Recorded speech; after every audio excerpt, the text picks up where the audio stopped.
it is the most hunted object in human history. A chest made of gold and acacia wood that supposedly carried the very presence of God. But if you look at the instructions for its construction and the bodies it left behind, it starts to look less like a religious icon and more like a piece of high-voltage technology.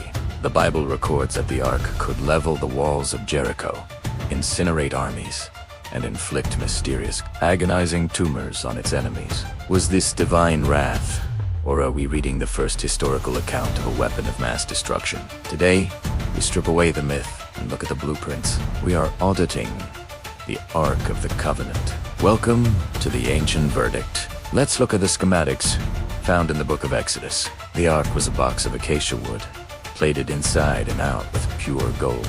To any electrical engineer today, this is a familiar design. It is a Leyden Jar, a primitive but powerful electrical capacitor. By dragging the Ark through the dry, static-filled desert air on wooden poles, the gold plates would act as conductors, storing a massive electrical charge. The two golden cherubim on the lid, they weren't just statues, they were the positive and negative electrodes.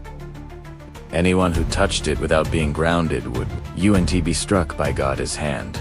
They would be hit by a lethal discharge of thousands of volts. But electricity might not explain everything. When the Philistines captured the Ark, the Bible says they were struck with emerods, a term often translated as tumors or boils. They also suffered from a plague of rats. These are the classic symptoms of acute radiation poisoning. Consider Uzzah, the man who reached out to steady the Ark and was killed instantly. The text says he was burned from within. If the Ark contained a radioactive source, perhaps a piece of celestial material or manna, that was actually a power core. The strict rules about who could approach it were not religious protocols. They were safety regulations. The high priest was the only one allowed to enter the Holy of Holies. But look at what he had to wear.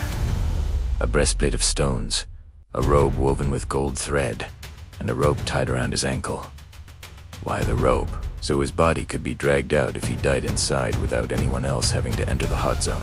The gold-woven robe functioned as a Faraday suit, protecting the priest from the electromagnetic or radioactive field of the device.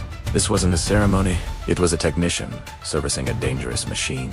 The Ark of the Covenant was either the footstool of God or the most advanced piece of technology in the ancient world. If it still exists, hidden in an Ethiopian basement or a Vatican vault, it might be the most dangerous object on Earth. What is your verdict? Divine relic or ancient reactor? The evidence is in the physics. Leave your comment below. Suspect this one will spark a massive debate. Subscribe to the ancient verdict for the secrets they don't want you to decode.